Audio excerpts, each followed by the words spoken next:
chip in so that I answered two of the concerns that have been raised. Yes. One by Dr. Ekuru about the extent of the government's actions on this.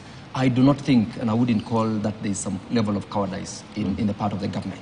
It is the desire to comply with the constitutional dictates. Remember, the president has over time said, you know what, this is a government that is ruled by the rule of law. The reason as to why all this, whether you would call them threats or otherwise, they are not threats, but it's the desire to seek a complete compliance with the law.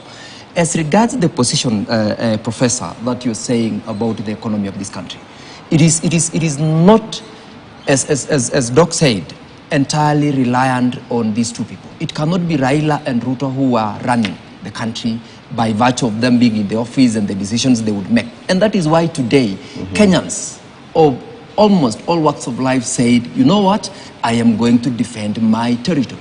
That is why the demonstrations were confined to a few places. But then, Ken, I want us to go to the issues in this conversation. The biggest and the most unfortunate thing, and that is why Prof is talking about the government having failed, is because the conversation has been confined only to demos which are not giving us what we desire as Kenyans. There's so much that has been done by this government, Prof, which I know you know, but you don't want to talk about it, which is giving Kenyans the hope.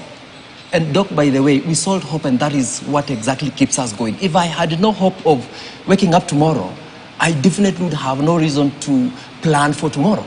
But as long as I have hope that I will wake up tomorrow, I'll go to my office, I'll do this as well as you.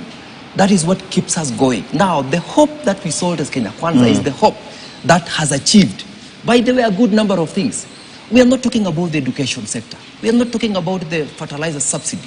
We are not talking about this financial act that has been suspended and the benefits that comes with it. You've just mentioned about the fuel levy, which of course I agree with you that we are not putting it in context. We are just plucking it out of nowhere and say there's an 8% increase on fuel levy. No one is going beyond the foundation of this levy, and no one is discussing as to what are the other benefits of this act that we need to talk about. That is the biggest problem, and that is where Ken... Senator, are you asking us to forget about these other issues and concentrate on the achievements of the government? Not really that. We are saying, if Raila, for example, had a very genuine concern about the cost of living, he would be asking himself some of the things that this government has done. In the next 3 months, I am a farmer, small scale for that matter. I know I'll be harvesting in the next 2 months, bumper harvest, which is the basis of... No, allow me to finish, though. Allow me to finish. Which is something that we are not having a conversation about. Why? Because we want to create a conversation by these people. No one is talking about this education that has been improved. In terms of higher education loans board, in terms of the CBC program, that both of you are very learned. Senator, but it's true. I know utmost respect. Yes, but it's true, that's the position. Let's go back. I mean, Ken,